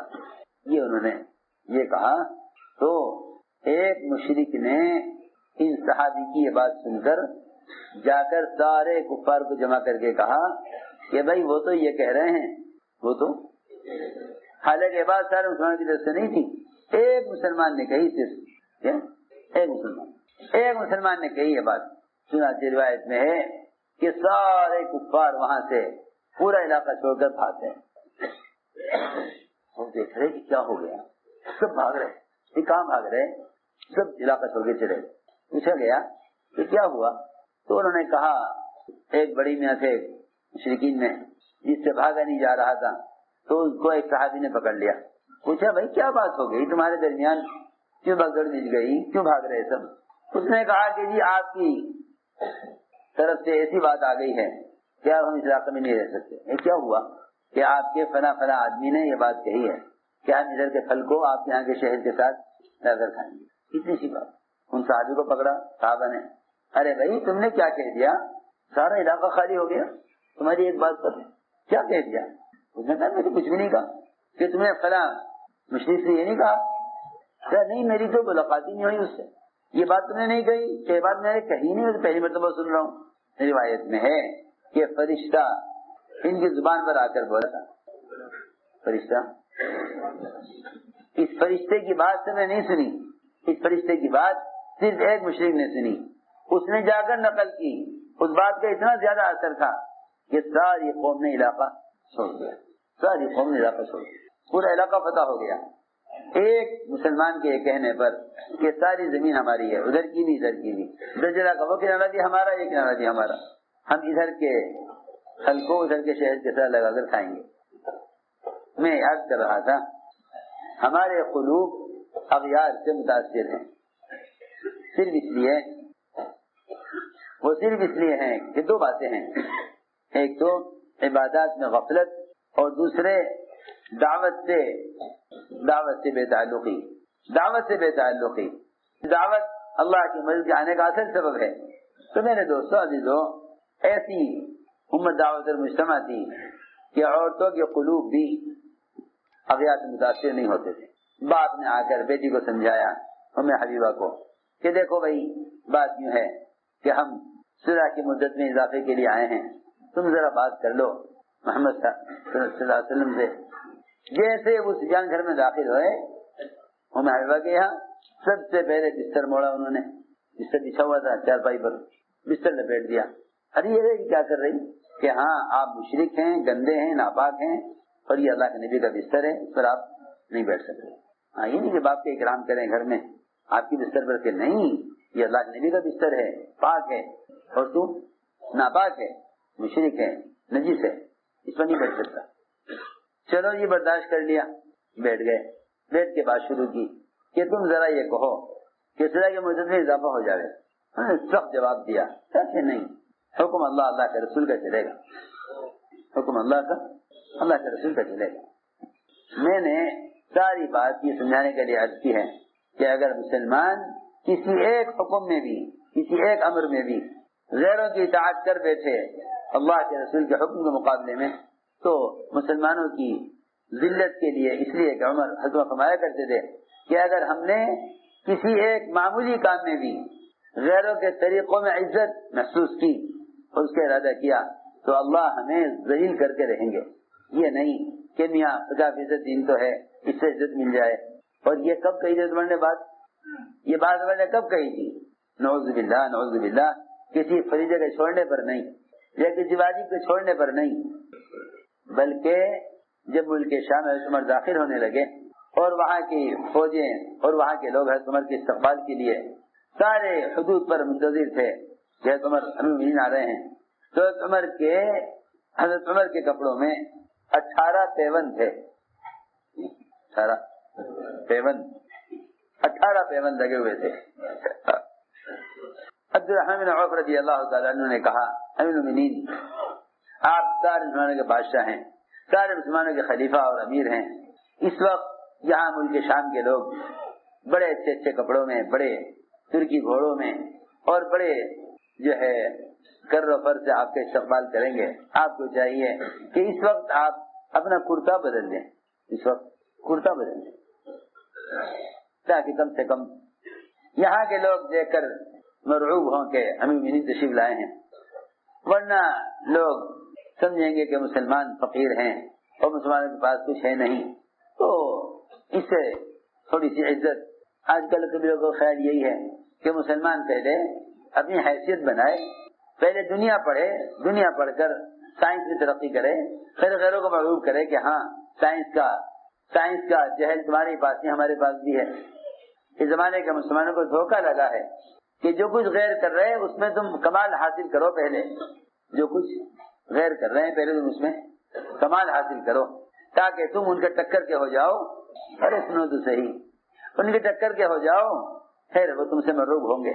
میری بات وجہ سے سننا، اگر مسلمان غیروں کو ان کے طریقوں میں شامل ہو کر مرعوب کرنا چاہے گا تو اللہ مسلمانوں کو ذلیل کر کے رہیں گے۔ یہ زمانے کے مسلمانوں کو دھوکہ ہے کہ ہم ان لائنوں میں ترقی کریں جن میں غیروں نے ترقی کی ہے، جن میں غیروں نے ترقی کی ہے، تاکہ پھر ہم ان کے مقابل ہو کر سمجھیں۔ جن کے دلوں میں مادی شکل کا یقین بیٹھ جاتا ہے وہ یہ بات سوچتے ہیں وہی بات سوچتے ہیں. سنو تو صحیح, صحابہ کرام کی اس بات کی الجھن تھی کہ قیصر و کسریٰ یہ تو ایسے مالوں میں اور باغات اور نہروں میں اور ریشم کے بستروں میں, اور آپ اللہ کے نبی, آپ نے فرمایا کہ اگر میں چاہتا تو اللہ تعالیٰ میرے ساتھ سونے چاندی کے پہاڑوں کو میرے ساتھ چلاتے, لیکن میں نے فقر کی نبوت خود اختیار کی ہے. فقر کی نبوت خود اختیار کی ہے, میں نے فقر کی نبوت خود اختیار کی ہے. عجیب بات ہے, زمانے کے مسلمان غیروں کو مرعوب کرنے کے لیے غیروں کے راستے اختیار کرتے ہیں. غیروں کو مرعوب کرنے کے لیے غیروں کے راستے اختیار کرتے ہیں.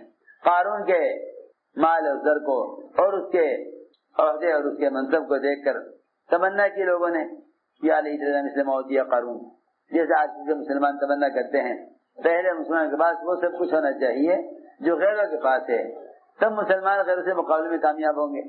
وہاں تمنا کی انہوں نے یا مسلم یا قارون, اور جب نتیجہ دیکھا دھسنے کا تو جو کل تمنا کر رہے تھے قارون کے مال کی, وہ آج کہہ رہے تھے اے اللہ اگر تو نے ہمیں مال نہ دے کر ہم پر احسان نہ کیا ہوتا, لولا امن اللہ علینا, کیا مطلب ہے اگر اللہ نے ہمیں مال نہ دے کر ہم پر احسان نہ کیا ہوتا, یہ تو اللہ کا احسان ہے کہ اس نے ہمیں مال نہیں دیا.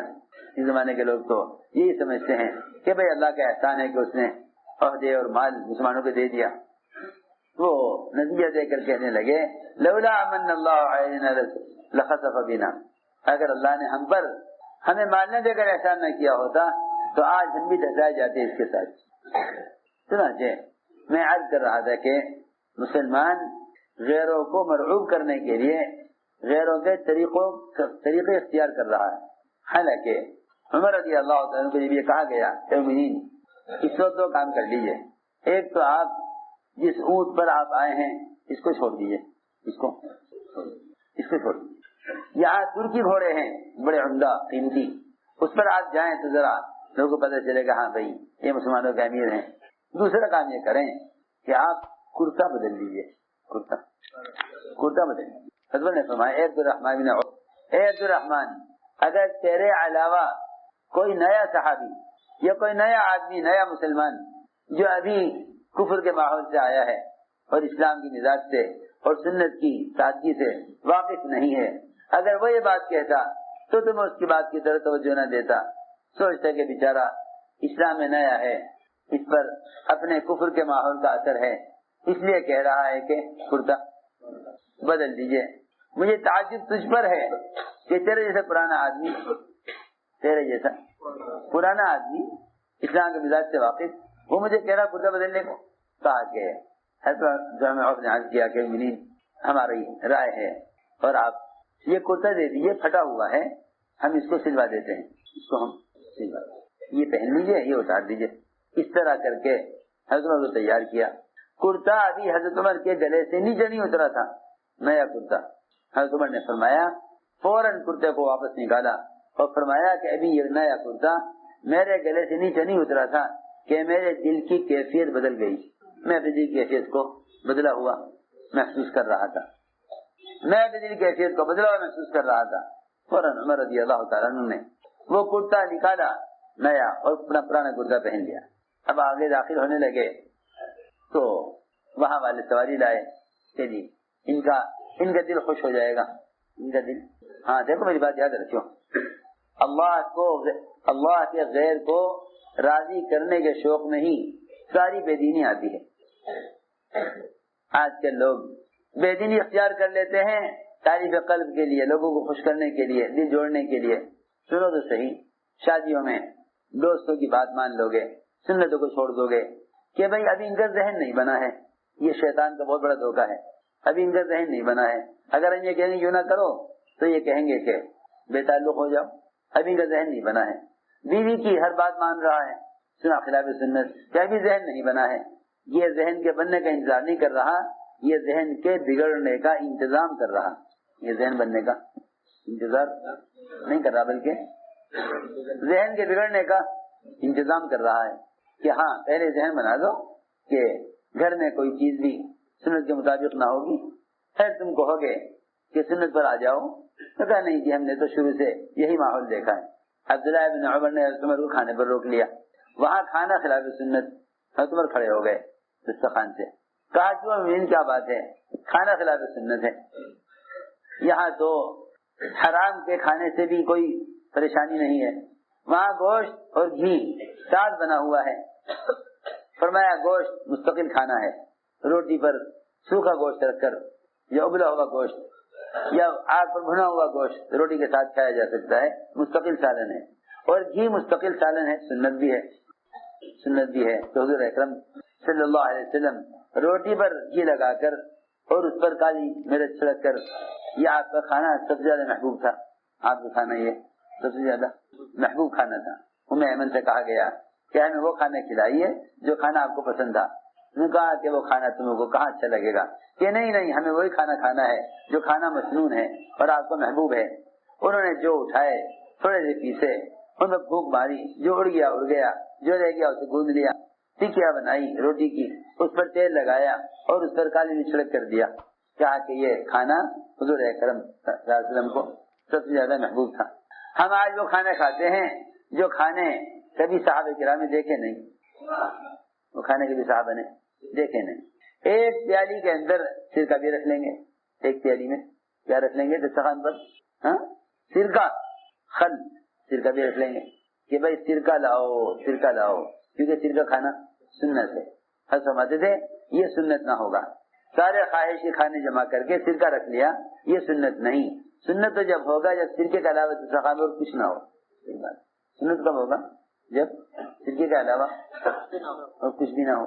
مولانا صاحب سے آ کر کہا منشی بشیر رحمۃ اللہ علیہ نے، حضرت جماعتیں بیٹھی ہوئی ہیں، جماعتیں بیٹھی ہوئی ہیں اور کھانے کے لیے کچھ نہیں، کھانے کے لیے کچھ نہیں۔ حضرت نے فرمایا کہ روٹی ہے، ہاں جی روٹی تو ہے، لیکن آج مرکز میں نہ گوشت ہے، نہ دال ہے، نہ کوئی سبزی ہے، کچھ نہیں۔ حضرت نے فرمایا کہ ہم سنت سے اتنا دور جا چکے ہیں، سنت سے ہم اتنا دور جا چکے کہ اگر سرکہ جو تمام کھانوں میں سب سے بہترین کھانا ہے، حضرت نے فرمایا خیر العدم الخل، کہ سرکہ جو سارے کھانے بہترین کھانا ہے، اس کے ہوتے ہوئے بھی یہ خیال نہ آیا کہ سرکے سے روٹی کھانا۔ فرمایا لاؤ سرکہ اٹھا کر لاؤ، سارے مجمع نے سرکے سے روٹی کھائی۔ فرمایا کہ آج کچھ نہ ہونے کی وجہ سے سنت پر عمل ہوا، اگر خلاف سنت کھانے ہوتے، اگر خلاف سنت کھانے ہوتے تو اس سنت کا خیال آتا کسی کو؟ سمجھ آ رہی ہماری بات؟ اگر کھانے ہوتے خلاف سنت تو اس سنت کا خیال آتا کسی کو کہ سرکہ بھی سنت ہے؟ تو میں نے عرض کیا کہ سارے کھانے جمع کر کے ایک پیالی کے اندر اگر سرکہ رکھا جائے کہ بھئی سرکہ کھانا سنت ہے تو یہ سنت نہ ہوگا جب پھر دسترخوان پر سرکے کے علاوہ اور کچھ نہ ہو۔ میں نے عرض کیا کہ عمر رضی اللہ تعالیٰ نے حضرت عبداللہ بن عمر کے دسترخوان سے اٹھ گئے بیٹے کے اور فرمایا کہ تم نے گوشت اور گھی ساتھ پکایا ہوا ہے، گوشت مستقل کھانا ہے، گھی مستقل کھانا ہے، لہذا عمر تو کھانا نہیں کھائے گا، کیونکہ عمر چاہتا ہے اپنے دو ساتھیوں سے ملنا، عمر چاہتا ہے اپنے دو ساتھیوں سے ملنا۔ اس سے پہلے دو دنیا سے جا چکے ہیں، محمد صلی اللہ علیہ وسلم اور ابو بکر صدیق، یہ چاہتا ہے ان سے ملاقات کرنا، انہیں کے راستے پر چلنا پڑے گا۔ عبداللہ بن عمر نے کہا منین آج تو کھا لیجیے، آئندہ کبھی ایسا نہیں ہوگا، آئندہ گوشت اور گھی ایک ساتھ نہیں بنے گا، آئندہ گوشت میں گھی نہیں ڈلے گا، آج تو کھا لیجیے۔ حضرت نے فرمایا جب آئندہ نہیں بناؤ گے تب کھا لیں گے، جب آئندہ نہیں بناؤ گے تب کھا لیں گے۔ میرے دوست عزیزو، ساری بات یہ سمجھانے کے لیے عرض کی تھی کہ مسلمان کے اسلام کا رعب وہ اتباع سنت میں ہے، مسلمان کا رعب اتباع سنت میں ہے۔ جب مسلمان غیروں کے دل اختیار کرے گا تو پھر غیروں کے دلوں سے اسلام کا رعب نکل جائے گا، غیروں کے دلوں سے اسلام کا رعب نکل جائے گا، غیروں کے دلوں سے اسلام کا رعب نکلے گا جب مسلمان سنت کو چھوڑ کر غیروں کے طریقے اختیار کرے گا۔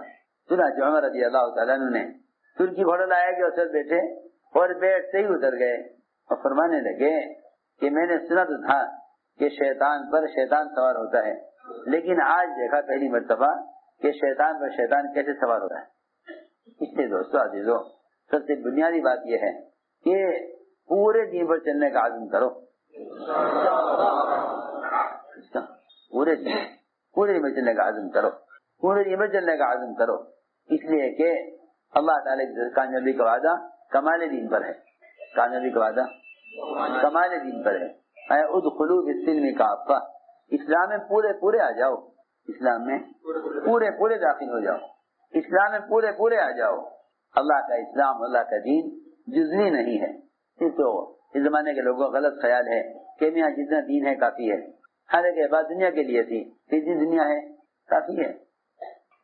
ایک آدمی کی دنیا کتنی ہونی چاہیے جس سے اس کی ضروریات پوری ہو جائیں؟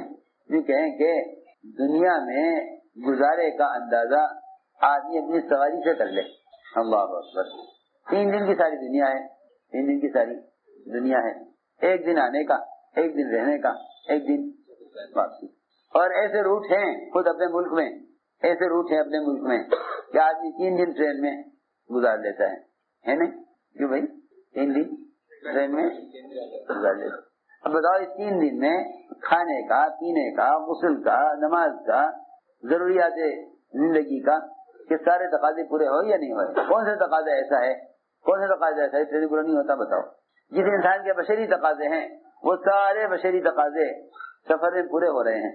ایک آدمی کے ٹرین کا سفر بتلا دے گا کہ یہ تیری پوری دنیا ہے، کیونکہ حدیث ایک روایت میں ہے من اصبح منکم آمنا فی سربہ معافا فی جسدہ عنده قوت یومہ فکأنما حیزت لہ الدنیا بحذافیرہا، کہ جو آدمی تم میں سے اس حال میں صبح کرے، جو آدمی تم میں سے اس حال میں صبح کرے کہ وہ اپنے قبیلے میں امن کے ساتھ ہے، کوئی خطرہ نہیں، اور اس کے بدن میں کوئی مہلک بیماری نہیں، اس کے بدن میں کوئی بیماری نہیں، اور اس کے پاس ایک وقت کا اتنا کھانا ہے جو ایک انسان کی خوراک یا جان بچانے کے بقدر کھانا ہو سکتا ہے، اس کے بعد اتنی مقدار کھانے کی ہے، اور فرمایا کہ ساری دنیا سمیٹ کر اس کو دے دی گئی ہے، ساری دنیا سمیٹ کر اس کو حیزت لہ الدنیا بحذافیرہا، کہ ساری دنیا سمیٹ کر اس کو دے دی گئی۔ صرف 3 چیزیں، معمون ہو، بیماری سے محفوظ ہو، ایک وقت کے کھانے کا انتظام ہو، بس یہ اس کی کل دنیا ہے۔ تو میں نے عرض کیا کہ واقعی دنیا کے سفر کو سمجھنے کے لیے ٹرین کا سفر کافی ہے۔ آدمی سوچے کہ 3 دن آدمی سویا بھی ہے، کھا بھی رہا ہے، اور استنجا پہ دخلا کا استعمال بھی کر رہا ہے، غسل بھی کر لیتا ہے، سارے تقاضے پورے ہو رہے ہیں۔ حضور اکرم صلی اللہ علیہ وسلم نے سفر میں شادی کر کے، رخصتی کر کے، ولیمہ کر کے دکھلا دیا کہ یہ کام اتنا آسان ہے کہ سفر میں ہو سکتا ہے۔ مقام شریف میں آپ نے حضرت میمونہ سے شادی کی، نکاح کیا، سفر میں ہی رخصتی ہوئی، سفر میں ہی رخصتی ہوئی کہ یہ کام اتنا آسان ہے۔ دیکھو تو صحیح، جب شادی سفر میں ہو سکتی ہے، جب شادی سفر میں ہو سکتی ہے تو پھر باقی کام سب بہت آسان ہے نا۔ لوگ شادیوں کے لیے مقروض ہوتے ہیں، شادیوں کے لیے سود لیتے ہیں، شادیوں کے لیے مال بڑھاتے ہیں، شادیوں کے لیے کماتے ہیں، شادیوں کے لیے کماتے ہیں۔ آپ نے سفر میں شادی کر کے بتلا دیا کہ دنیا ایسی گزرگاہ ہے دنیا کہ آدمی سفر میں شادی کر سکتا ہے، سفر میں شادی۔ تو مقام شریف میں آپ نے حضرت میمونہ سے نکاح بھی کیا، رخصتی بھی سفر میں ہی ہوگی۔ بتایا کہ اس زمانے میں دنیا میں جو سب سے بڑا کام ہے اور سب سے مشکل کام ہے شادی کرنا، وہ ہمارے سنت کے طریقوں میں اتنا آسان ہے کہ اس کو سفر میں چلتے چلتے بھی کر سکتے۔ ایک مسافر اشعث بن قیس سفر میں تھے، اشعث بن قیس سفر میں تھے۔ ابوبکر رضی اللہ تعالیٰ عنہ نے اپنی بہن سے ان کی شادی کر دی، کیونکہ یہ اسلام سے مرتد ہو گئے تھے۔ خیر دوبارہ اسلام میں آئے تو ابوبکر رضی اللہ عنہ نے اپنی بہن سے ان کی شادی کی۔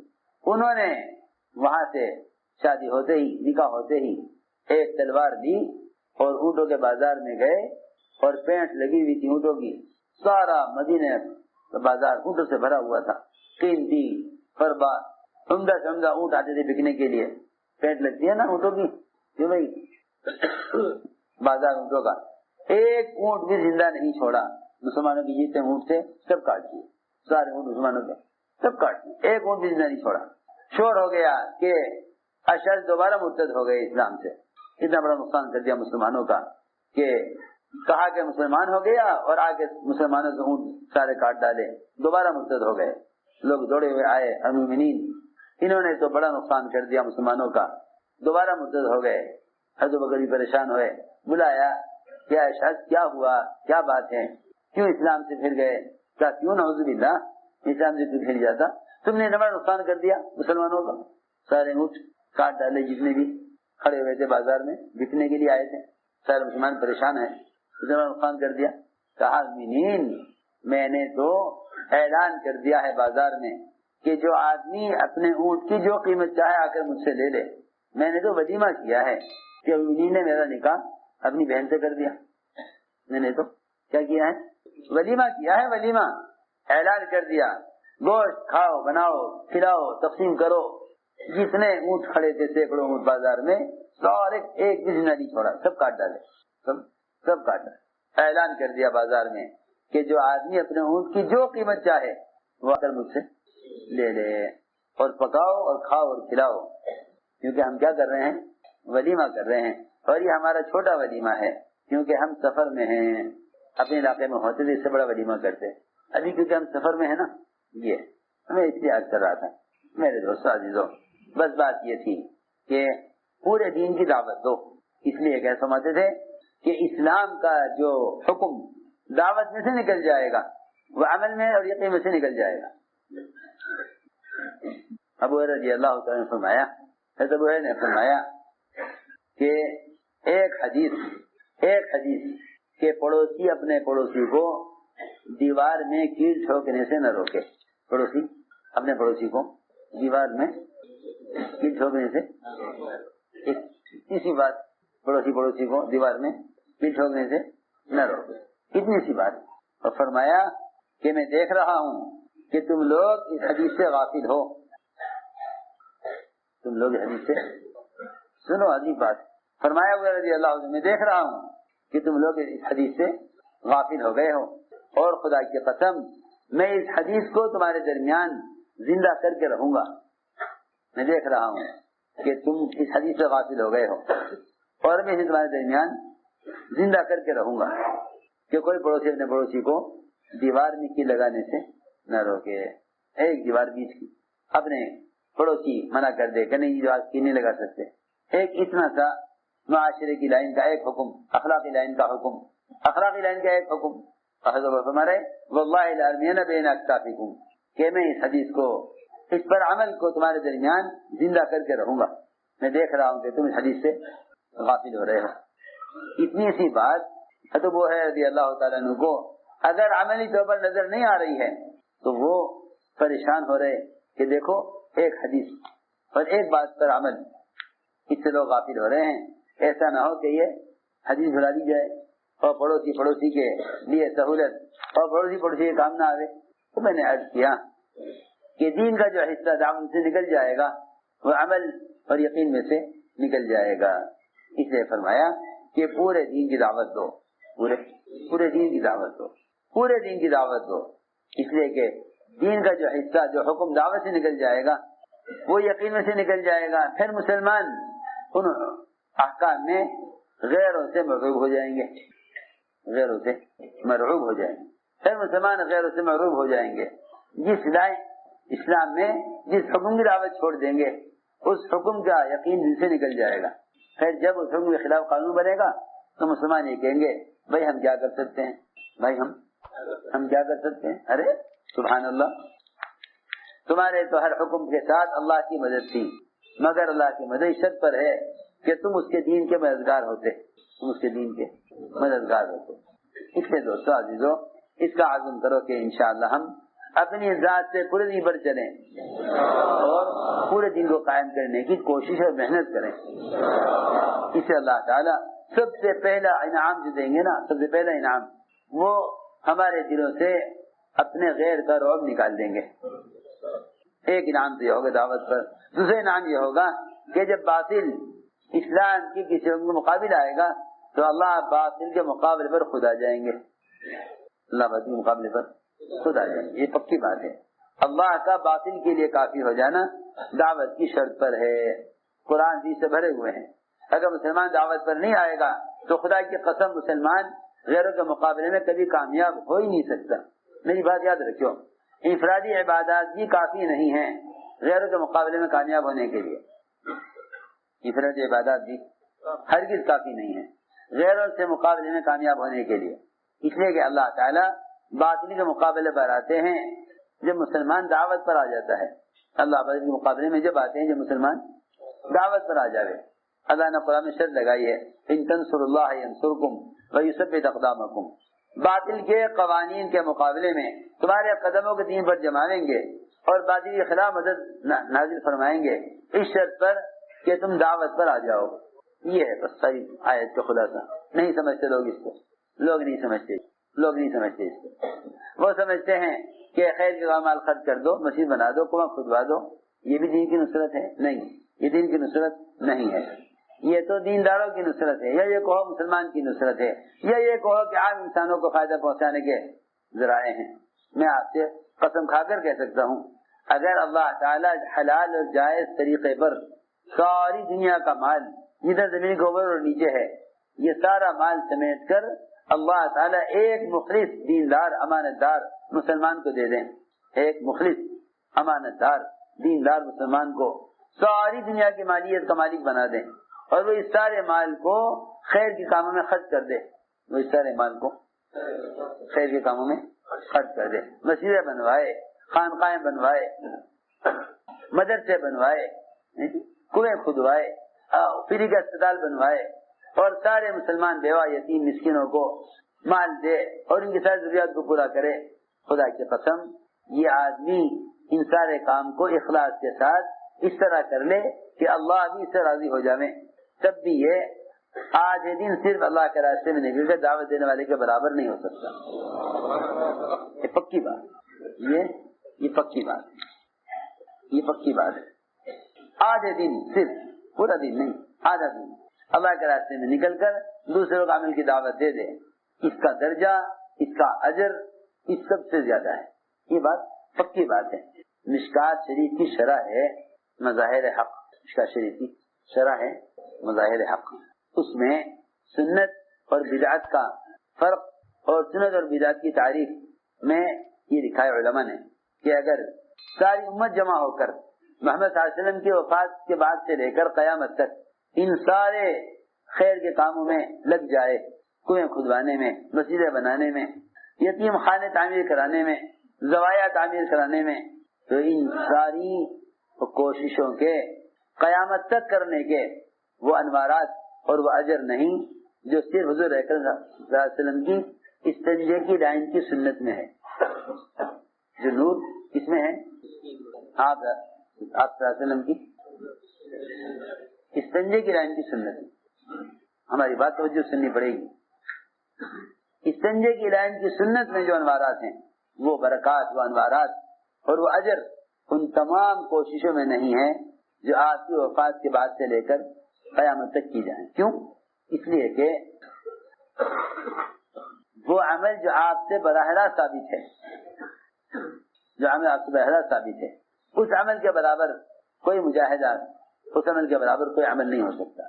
کیونکہ یہ ساری چیزیں بعد کی، یہ ساری چیزیں بعد کی ہیں جو آپ کے بعد پیدا ہوئی.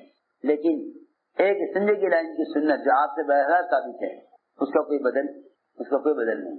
یہ لکھا علماء نے.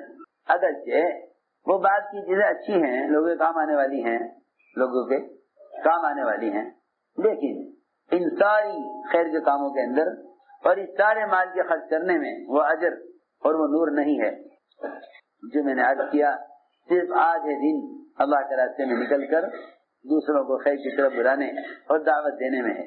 کیونکہ حضور اکرم صلی اللہ علیہ وسلم نے حضرت رواحہ سے یہ بات اسی طرح فرمائی تھی کہ تم آج دن کیوں پیچھے رہ گئے جماعت سے. میں نے کہا جی جماعت صبح گئی ہے، میں آپ کے ساتھ جمعہ پڑھ کر چلا جاؤں گا. آدھے دن کی بات، آدھے دن کی بات ہے. وہ صبح نکلے ہیں، میں 2 بجے نکل جاؤں گا. تیز سواری ہے. پھر یہ بھی نہیں کہ جماعت کے آپ ہی ذمہ دار ہیں کہ جماعت کے ساتھ جاتے. جماعت میں 2 ذمہ دار موجود ہیں، اور ہماری تو ابن رواحہ کا تو نمبر آخر میں آنا تھا، پہلے جعفر زید وہ شہید ہو جائیں تو اس کے بعد پھر امارت کا نمبر تھا ابن رواحہ کا. پھر کیا جلدی ہے جانے کی؟ ابھی تو جماعت میں 2 ذمہ دار پہلے سے موجود ہے. ہم بات کا نمبر بہت بعد میں آئے گا، ہمیں کیا ضرورت ہے بھی جانے کی. پھر صرف یہ بھی نہیں کہ 2 4 5 دن کے لیے ٹھہرے ہوں، صرف آدھے دن کی بات تھی، اور وہ بھی کسی گھر کے تقاضے کی وجہ سے نہیں تاخیر ہوئی، بلکہ جمعہ کی نماز آپ کے ساتھ پڑھ کر آپ کو خطبہ سننے کے شوق میں، سنو تو بات، مقام کے عمل کے شوق میں خروج میں تاخیر کی. ہم تو شادی کے شوق میں نہ گئے، بھیا کی شادی ہے، لوگ کہیں گے کہ لو جی ایک ہی ایک بھائی تھے، گھر میں شادی ہو رہی ہے، بھائی غائب ہیں. پوچھا کہاں؟ کہ بھائی وہ تو جماعت میں گئے ہوئے ہیں. سمجھتے تھے تم شادی کے موقع پر جماعت میں جاؤ گے تو شادی میں سارے آنے والوں میں کام کی اہمیت پیدا ہوگی. جو بھی شادی میں آگے پوچھے گا ارے بڑے بھائی کہاں ہیں ان کے؟ وہ تو جماعت میں. اچھا. اور اگر اس خیال سے نہ گیا کہ بھائی کا دل ٹوٹے گا تو پھر شادی میں آنے والوں کے لیے تیرے اس کام کی اہمیت اور دعوت پیدا نہ ہوگی. وہ دعوت جب ملے گی لوگوں کو جب وہ تجھے یہاں سے غائب پائیں گے. سمجھتے تھے تیری بند دکان بھی تبلیغ کرے گی. موسیٰ کے بیان میں ہے تیری بند دکان بھی تبلیغ کرے گی. وہ کیسے کہ دکان پر دار سے پوچھیں گے برابر والے سے بھائی یہ دکان بند ہے، ہمیں تو بہت ضروری کام تھا اس دکان سے، یہ سامان تو اس دکان میں ملتا ہے، کیوں بند ہے؟ کل بھی بند تھی. میں کہا جی یہ تو 4 دن کے لیے گئے ہوئے ہیں، دکان اس لیے بند ہے کہ 4 مہینے کے لیے گئے ہوئے ہیں. اچھا تیری بند دکان بھی تبلیغ کرے گی. میں نے عرض کیا کہ بے رواحہ یہ سمجھ کر ٹھہر گئے کہ جمعہ کی نماز ہے. آپ نے فرمایا کہ بے رواحہ اگر تم ساری دنیا کا مال خیر کی راہ میں خرچ کر دو تو صبح نکلنے والی جماعت کی فضیلت کو حاصل نہیں کر سکتے. ساری دنیا کا مال زمین کے اوپر نیچے جتنا بھی ہے سب تمہارا ہو جائے اور تم اسے خیر کی راہ میں خرچ کر دو. کیونکہ انفقتا کا لفظ ہے روایت میں، انفاق کہتے ہیں خیر کے راہ میں اللہ کی رضا والے کاموں میں مال خرچ کرنے. میں کیا بتاؤں، تبلیغ میں خرچ کرنے سے بھی زیادہ افضل دعوت دینا ہے. تبلیغ میں خرچ کرنے سے زیادہ افضل دعوت دینا ہے. آپ جماعت کھانا پکا دیں وہ اجر نہ ملے گا، جو دعوت دینے میں اجر ملے گا. اس لیے کھانا کھلانے سے ضرورت پوری ہوگی اور دعوت دینے سے آخرت بنے گی. یہاں وقت ضرورت کے پرانے کا انتظام ہوا، وہاں ہمیشہ کی جنت کا انتظام ہونا ہے. کھانا کھلا دیا نماز پڑھنا لائے، کھانا کھلا دیا نماز پڑھنا لائے تو کھانا تو مسلمان فقیر مسلمانوں کو غیر مسلم بھی کھلا دیتے ہیں اور غیر مسلم فقراء کو مسلمان بھی کھانا کھلا دیتے ہیں. یہ کوئی ایسا مسئلہ نہیں ہے.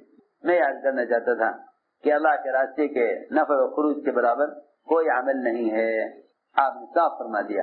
ساری زندگی بھی اگر حرم میں رہ کر عبادت کرے تو اللہ کے راستے میں نکل کر ایک صبح ایک شام اس کی زندگی بھر کی مقامی عبادت سے افضل ہے. کیونکہ انفرادی اعمال متعدی نہیں ہیں. حرمین کی عبادت سے خروج کے اعمال اس لیے افضل ہیں کہ خروج میں اعمال متعدی ہوں گے، یعنی عمل دوسروں میں زندہ ہوگا.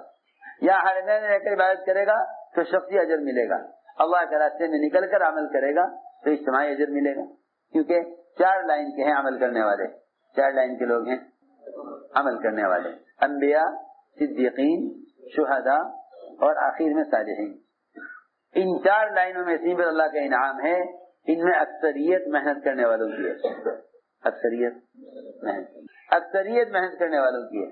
اکثریت محنت کرنے والوں 3 قسم ہیں محنت کرنے والوں کی، انبیاء، صدیقین، شہداء.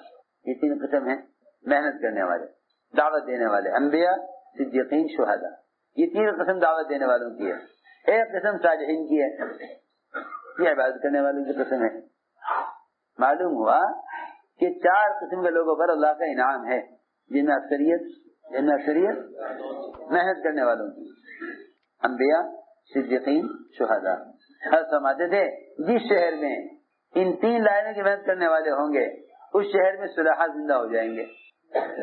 آخر میں صالحین لائے کہ اگر انبیاء، صدیقین اور شہداء والی محنت ہے تب صالحین وجود میں آئیں گے، تب صالحین زندہ ہوں گے.